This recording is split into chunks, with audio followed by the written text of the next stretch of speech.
This isn't good. I had this happen the other day. I went to open the tailgate and it wouldn't open. So let's tear into this and see what's going on. The bezel doesn't have any screws on it at all, and there's nothing on the back that would control the bezel. So I think it's just a press fit. And yep, sure enough, it just kind of snaps into place. So I pulled on the top and the bottom just lifted out. And yep, there's a rod in here that's not unlatching properly and has a little plastic piece on it. So I think that's probably what's broken. Welcome to the House of Hacks. If we're just meeting, I'm Harley and I make stuff, usually out of wood or metal. But today I'm fixing stuff, specifically the tailgate for a 2005 Silverado. Okay, so we can see this is floating free and it's broken off from this hole where it's supposed to be going in.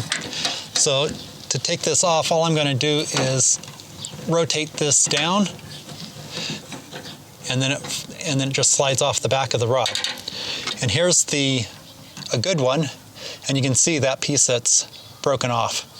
Now to put this back in, this needs to spring, so it won't work to put the rod on first. We need to put this in the hole and clip it in first,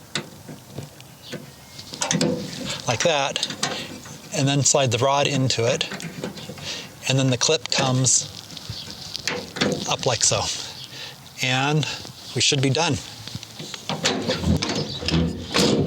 That works well. Now we just need to put the bezel back on. The bottom slides into place in a couple holes, and the top snaps into place.